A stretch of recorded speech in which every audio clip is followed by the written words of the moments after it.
한번 따라 하십시다. 하나님이 도우십니다. 하나님이 도우십니다.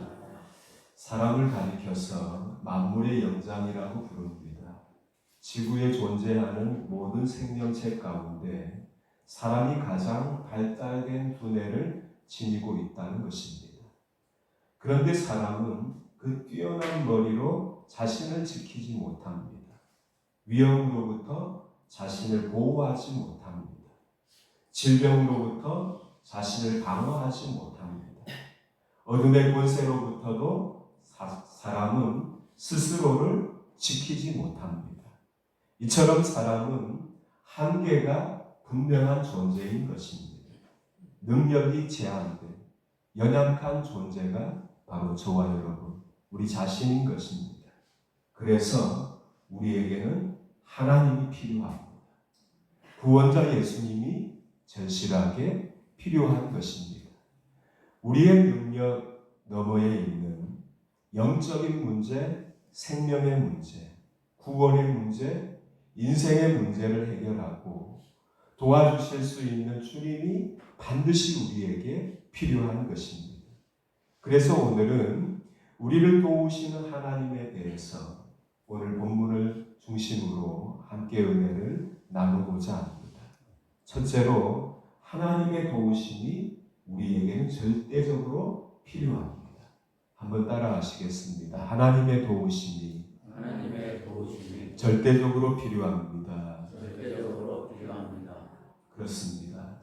사람은 홀로 살 수 없는 존재입니다. 이것은 이미 창조 때부터 증명되어진 것입니다.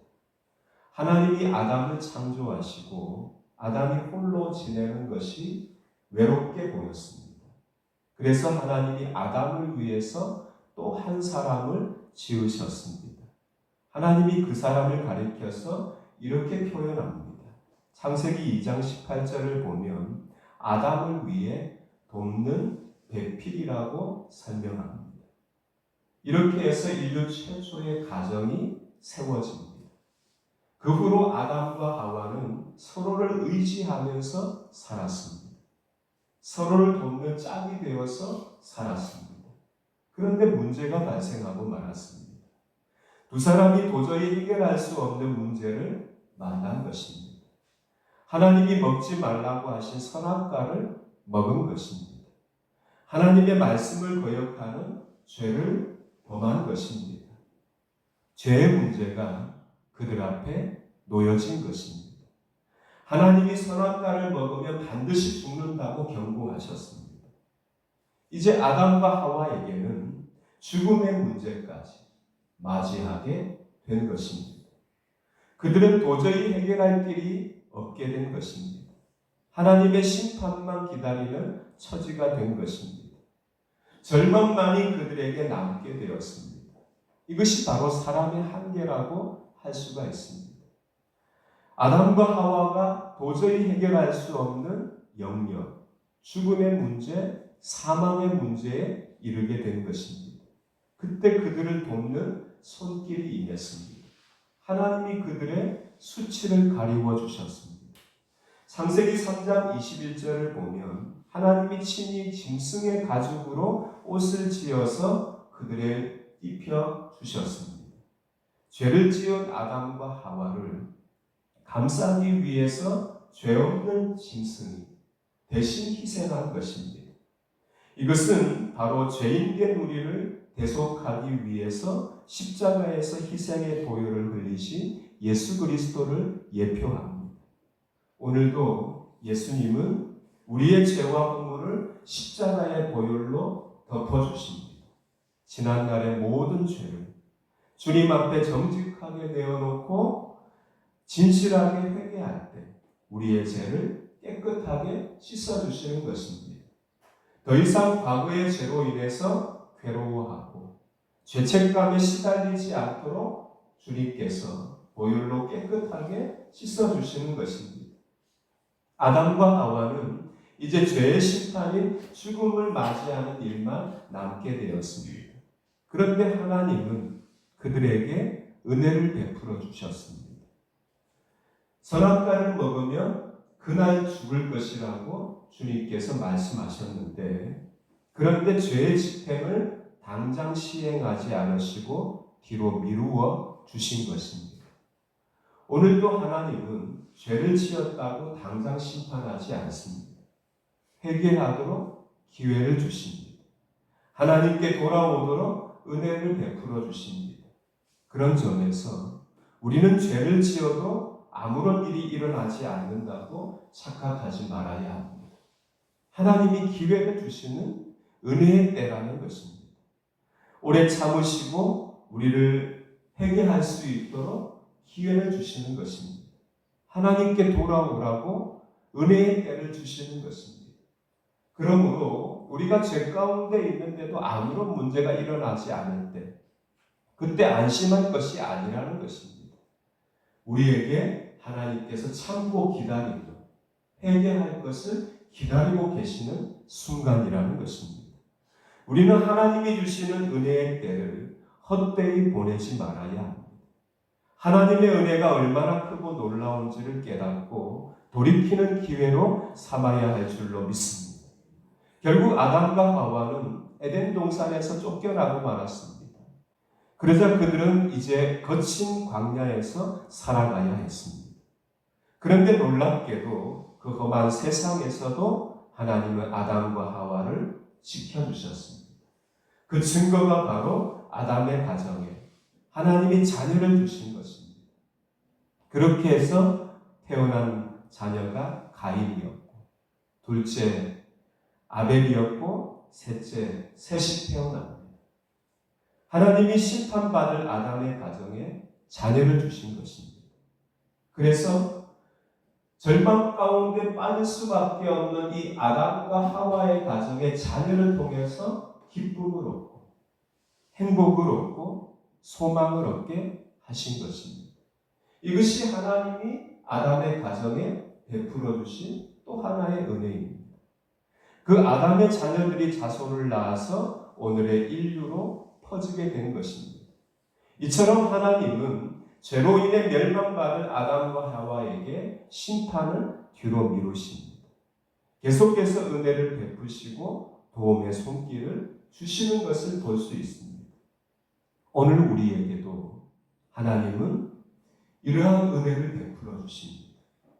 우리는 한순간도 하나님 없이는 살아갈 수 없는 존재입니다. 우리가 찬양했던 것처럼 은혜 아니면 살아갈 수가 없는 존재인 것입니다. 언제 어디서 어떤 일을 만날지 우리는 알지 못하는 인생입니다. 내일을 알 수 없는 연약한 인생이 바로 저와 여러분인 것입니다. 그래서 우리에게는 하나님이 절대적으로 필요합니다. 주님의 은혜가 우리에게 반드시 있어야 하는 것입니다. 그래서 우리는 늘 하나님을 의지하고 하나님의 도우심을 구하면서 살아야 할 줄로 믿습니다. 특별히 마지막 때를 살아가면서 우리는 하나님을 더욱 가까이 하고 하나님의 그 은혜 안에서 좌로나 우로나 치우치지 않고 그 주님의 사랑 안에서 주님과 동행하며 날마다 살아가는 저와 여러분이 되어야 할 줄로 믿습니다. 두 번째로 하나님은 합당한 때에 도우십니다. 한번 따라 하시겠습니다. 하나님은 합당한 때에 도우십니다. 오늘 본문의 예레미야가 위기에 빠집니다. 예레미야가 구덩이에 던져집니다. 그 이유가 예레미야 38장 2절에 나옵니다. 우리 함께 읽어보도록 하겠습니다. 38장 2절 함께 봉독하겠습니다. 시작. 여호와께서 이와 같이 말씀하시되 이 성에 머무는 자는 칼과 기근과 전염병에 죽으리라. 그러나 갈대아인에게 항복하는 자는 살리니 그는 노란 물을 어둠같이 자기의 목숨을 건지리라. 아멘. 예레미야는 하나님의 말씀을 그대로 전합니다. 하나님의 말씀을 포장하지 않고 있는 그대로 들은 바대로 전합니다. 유다 백성들이 듣기에 좋은 말씀으로 미화해서 전하지 않습니다. 하나님이 주신 말씀을 숨기지 않고 그대로 선포합니다. 그 말씀이 바로 갈대아인에게 항복하라는 말씀입니다. 갈대아인은 바벨론 사람을 뜻합니다. 예레미야는 유다 백성들에게 바벨론에 항복하라는 것입니다. 이방 나라에 항복하라는 것입니다. 하나님의 선민인, 하나님이 선택하신 하나님의 백성 이스라엘이 하나님이 선택하지 않았다고 여기는 이방 민족, 이방 나라에 항복하라는 말씀을 예레미야가 선포한 것입니다. 예레미야 38장 3절을 보면 예레미야가 유다 백성들에게 예루살렘 성이 바벨론 군대에 넘어갈 것이다, 이렇게 예언합니다. 예루살렘 성은 하나님의 성전이 있는 거룩한 도성입니다. 그래서 유다 백성들에게 있어서는 이 예루살렘 성이 종교적으로, 정치적으로, 사회적으로 구심점입니다. 중심지이고 그들에게 심장과도 같은 곳입니다. 예루살렘을 빼놓고 제외하고는 상상할 수 없는 사람들이 이스라엘 백성들이고 유다 백성들입니다. 그런데 그 성이 이방인의 군대에 의해 무너진다는 예언을 그들이 들은 것입니다. 도저히 받아들일 수가 없었습니다. 어떻게 하나님의 성전이 있는 거룩한 도성이 무너질 수가 있는가? 있을 수 없는 일이라고 보았습니다. 하나님이 그렇게 하지 않을 것이라고 그들은 생각했습니다. 그때 하나냐 선지자가 예레미야와 정반대의 예언을 합니다. 예레미야 28장 11절을 보면 2년 안에 바벨론 왕을 무너뜨리고 유다가 승리할 것이다, 이렇게 선포합니다. 유다 백성들은 하나냐 선지자를 향해서 당신이야말로 진짜 선지자다, 참된 선지자다, 하나님의 선지자다, 이렇게 높이면서 그의 예언을 받아들입니다. 그런데 결과는 정반대로 나타납니다. 유다가 바벨론에 의해 멸망하고 예루살렘 성이 처참하게 무너집니다. 예수님께서 예언하신 대로 돌 위에 돌 하나 남겨짐이 없이 완전히 폐허가 될 정도로 무너집니다. 예수님은 마태복음 7장 20절에서 이렇게 말씀합니다. 그들의 열매로 그들을 알 것이다. 과연 누가 참된 선지자입니까? 유다 백성들이 듣고 싶은 말씀을 전했던 하나냐입니까? 백성들이 원하지 않았던 말씀을 전했던 예레미야입니까? 그런데 유다 백성들은 하나님의 말씀을 온전히 전했던 예레미야를 구덩이에 던지고 맙니다. 광야의 이스라엘도 똑같은 반응을 보였습니다. 믿음으로 선포했던 여호수아와 갈렙에게 돌을 들어 죽이려고 했습니다. 10명의 정탐꾼들이 부정적인 보고를 했는데, 그런데 그 부정적인 보고에 속고 맙니다.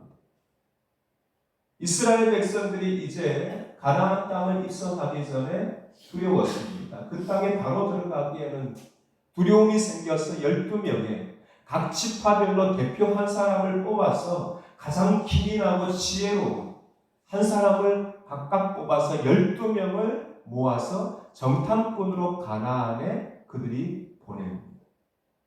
그리고 나서 그들이 정탐하고 나서 가나안 땅을 면밀하게 살펴보고 나서 백성들에게 보고하는데 절대 다수 10명은 그 성은 우리가 차지할 수 없습니다. 우리는 메뚜기 같고 그들은 거인 같습니다. 그 성은 너무도 견고해서 우리가 도저히 차지할 수가 없는 성입니다. 그때 백성들이 받아들인 보고는 무엇입니까? 10명이 보고했던 부정적인 보고였습니다. 그렇구나, 우리가 가나안 땅을 차지하지 못하는. 그런데 여호수아와 갈렙 두 사람은 아닙니다. 하나님을 믿고 나아가면 하나님이 우리에게 약속한 성을 주실 것입니다. 가나안 땅이 우리의 땅이 될 것입니다. 그들은 우리의 밥입니다. 하나님이 우리와 함께 하십니다. 하나님을 믿고 나아갑시다. 백성들의 반응은 긍정적으로 보고했던, 믿음의 보고를 했던 여호수아와 갈렙에게 돌을 들어 죽이려고 했다는 것입니다. 똑같은 현상이 지금 오늘 본문의 상황에서도 나타났다는 것입니다. 결과는 무엇입니까? 광야에서도 똑같았습니다. 여호수아와 갈렙만 광야에서 살아남아 가나안 땅에 들어갔지만 나머지 10명의 정탐꾼들과 그들에게 흔들리며 그들의 부정적인 보고에 흔들리며 절망하고 탄식하고 믿음을 저버렸던 불평하고 원망했던 백성들은 다 광야로 되돌아가서 광야에서 죽고 말았습니다. 신앙은 다수가 찬성한다고 옳은 것은 아닙니다. 비록 적은 수라고 할지라도 하나님의 말씀을 따르는 자가 진짜 믿음인 것입니다. 예레미야를 제외하고 모든 선지자들이 백성들이 듣고 싶었던 말씀을 전했습니다. 바벨론은 우리가 이긴다는 것입니다.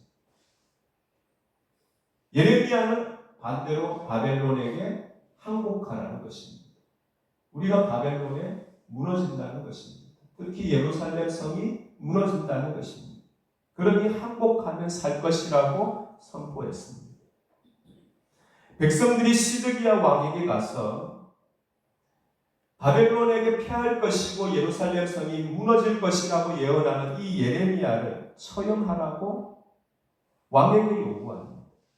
그러자 시드기야 왕이 예레미야를 백성들에게 넘겨줍니다. 그렇게 해서 유다 백성들이 예레미야를 도저히 빠져나올 수 없는 깊은 구덩이에 던지고 맙니다. 추위와 굶주림과 맹수에 죽게 만듭니다. 그때가 바로 주전 587년 7월경입니다. 예루살렘 성이 무너진 때가 바로 주전 587년 8월입니다. 한 달 전에 예루살렘 성이 무너지기 한 달 전에 예레미야가 죽음의 구덩이에 빠진 것입니다. 그런데 놀랍게도 하나님이 그 위기에서 예레미야를 도와주십니다. 이스라엘은 5월부터 10월까지는 비가 오지 않는 건기입니다. 정상적이라면 구덩이에 물이 절반쯤 차 있어야 합니다. 그런데 예레미야가 구덩이에 던져졌을 때에는 비가 오지 않는 건기였기 때문에 물이 전혀 없습니다. 그리고 진창만 남아 있습니다. 땅이 질어서 질퍽하게 되어 있는 그 구덩이에 예레미야가 던져집니다. 충격을 적게 받고 추위를 덜 느낄 수 있는 그때 예레미야가 던져졌던 것입니다. 이것은 우연이 아닙니다. 하나님의 은혜라고 할 수 있습니다. 예레미야를 도우시고 지키시는 하나님의 은혜라고 할 수 있습니다. 사실 예레미야는 하나님의 말씀대로 전했을 뿐이잖아요. 예언자 선지자는 하나님의 말씀을 그대로 전하는 대언자거든요. 하나님의 입이 되어서 하나님이 주시는 말씀을 그대로 선포하기 위해서 소명받은 자가 선지자고 예언자입니다. 하나님의 소명을 따라 예레미야는 그대로 사명에 충성하고 순종했을 뿐인데 위기를 만나고 죽음의 구덩이에 던져졌으니 얼마나 억울한 일입니까? 그런 예레미야를 하나님이 가만히 두시겠습니까? 지켜주시죠. 그래서 예레미야를 던져져도 진창이 있는 바짝 말라서 바짝 마른 구덩이에 던져지면 그 충격으로 예레미야가 어떻게 되겠습니까? 깊은 구덩이. 그런데 충격 흡수를 받을 수 있는 그런 곳에 던져져서 예레미야의 생명에 지장이 없고 또한 상해를 입지 않도록 하나님께서 은혜를 베풀어 주셨다는 것입니다. 요셉이 감옥에 갇혔던 곳이 바로 정치범들이 들어가는 감옥이었습니다. 요셉은 그곳에서 정치를 배웁니다. 정치하다가 죄를 지어서 들어온 정치범들이니까 요셉이 감옥의 간수의 일을 도우면서 그곳에 있었으니 그 죄수들을 돌보면서 그들로부터 정치를 배우게 됩니다. 그 후에 요셉이 애굽의 총리가 되어서 가장 어려운 시기에 가장 훌륭하게 백성을 다스리는 훌륭한 총리로 세워집니다. 오늘도 하나님은 가장 합당한 때에 우리를 훈련하고 연단하십니다. 그 후에 그 고난이 우리를 정금 같은 신앙인으로 나오게 하시는 하나님의 은혜임을 알게 하십니다. 지금은 이해하지 못하지만 왜 나에게 이런 고난이 온 것인지, 왜 내가 이러한 절망에 빠져야 하는지, 왜 내가 깊은 시름과 신음과 눈물을 흘려야 하는지 지금은 이해할 수 없지만 나중이 되면 그 하나님의 깊고 오묘하신 뜻을 알 수 있는 때가 온다는 것입니다. 하나님이 우리에게 고난의 불같은 시험 속에 우리를 밀어넣으시고 그 속에서 우리의 불순물을 제거하고 연약하고 육적인 부분들을 다 씻어내고 하나님이 원하시는 정금 같은 그리스도인으로 재창조하시는 것입니다. 그래서 하나님이 주고자 하시는 축복을 새 그릇 속에 담아주시는 것입니다. 하나님의 영광을 위해, 하나님의 뜻을 위해 존귀하게 쓰임받게 하시는 것입니다. 우리에게 오는 고난은 저주가 아니라, 고난이 끝이 아니라 우리에게 주시는 소망을 주기 위해서, 축복을 주기 위해서 잠시 지나가는 고난인 것입니다. 하나님은 돌아가는 시간도, 늦춰지는 시간도 결코 헛된 시간이 되지 않도록 역사해 주십니다. 하나님의 때가 되면 몇 갑절 앞서가게 하실 것입니다. 지금 빨리 앞서간다고, 한 걸음 더 나아간다고 부러워하지 않고 오히려 믿음 안에서 잘 훈련되고 연단되어진 사람들이 뒤에 하나님께 쓰임받을 때는 더 크고 더 존귀하게 더 큰 영향력을 행사하면서 하나님의 뜻을 이루는 사람들이 얼마나 많은지 모릅니다. 대기만성형이 대표적인 사람이 아브라함이잖아요. 모세잖아요. 모세 120세 생애 가운데 80년은 훈련입니다. 40년은 왕궁에서 훈련받았고 40년은 광야에서 영적 훈련을 받아서 그 80년을 훈련받은 후에 남은 40년을 광야의 지도자로 살아가게 됩니다. 뒤늦게 세워졌지만 지금도 이스라엘 백성들이 지도자라고 하면 다윗 다음으로 모세라고 뽑을 정도로 그들은 모세를 크게 생각합니다. 하나님이 이렇게 훈련하고 연단해서 하나님이 더 존귀하게 세워지도록 만들어 주신다는 것입니다. 그러므로 우리는 그때까지 끝까지 주님만 바라보아야 할 줄로 믿습니다. 오직 믿음으로 달려가야 할 줄로 믿습니다. 고난이 와도 그 고난을 믿음으로 이기시고, 고통이 와도 눈물을 삼키며 살아가는 고통진 삶이라 할지라도 주님께서 나에게 이러한 고난을 주신 것은 주님께서 나에게 이러한 고난을 주시는 이유가 있다고 생각하고 주님 안에서 그 뜻을 발견하고 깨닫고 더 새롭게 하나님이 원하시는 그릇으로 잘 빚어져서 앞으로 하나님이 원하시는 존귀한 하나님의 사람으로 그게 쓰임받는 저와 여러분이 되어야 할 줄로 믿습니다. 하나님이 우리를 이토록 도와주시는 것입니다. 하나님의 때에 하나님이 예레미야를 지키시고 도우시는 것처럼 우리에게도 하나님이 때마다 지키시고 가장 필요한 때에 하나님이 우리를 세우시고 피할 길을 열어주시고 하나님께서 우리의 갈 길을 인도하셔서 마침내 승리자로 우뚝 세워 주실 줄로 믿습니다. 마지막으로 하나님은 사람을 통해 도우십니다. 한번 따라 하시겠습니다. 하나님은 사람을 통해 도우십니다. 하나님이 예상하지 못한 사람을 통해 예레미야를 돕고 있습니다. 우리 본문 7절을 함께 읽어보겠습니다. 시작. 왕궁 내시 구스인 에벤벨렉이 그들이 예레미야를 구덩이에 던져 넣었음을 들으니라. 그때 왕이 베냐민 문에 앉아더니. 아멘. 유다 왕궁의 관리 가운데 구스인이 있었습니다. 구스인은 아프리카의 에디오피아 사람입니다. 뜻밖에도 그 구스인 에벤멜렉이 시드기야 왕에게 나아갑니다. 그리고 용기 있게 왕에게 호소합니다. 예레미야에게 한 일이 부당하다는 것입니다. 선지자를 굶어 죽게 만드는 것은 옳지 않다는 것입니다. 그 말을 왕이 받아들입니다.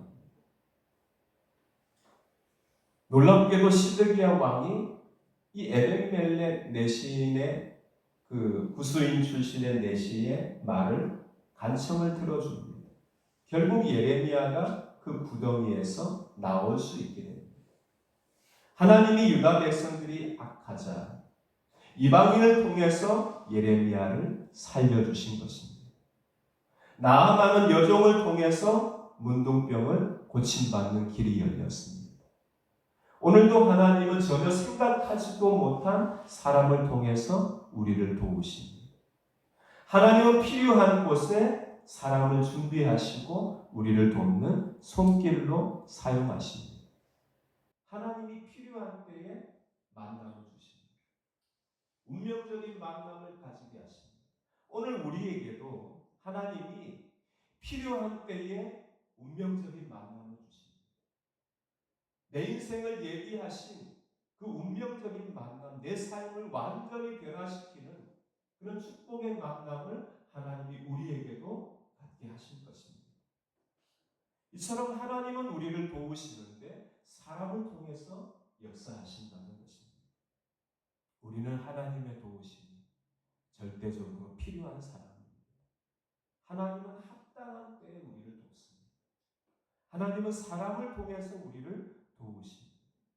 구덩이에 던져졌던 예레미야를 살리셨던 하나님이 우리를 때마다 일마다 살리시고 도와주실 줄로 믿습니다.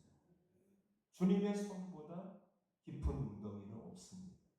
오직 주님만 바라보시고 주님만 의지하셔서 우리를 도우시는 놀라운 은혜를 누리고 체험하고 경험하면서 승리하며 살아가는 복된 인생이 다 되시기를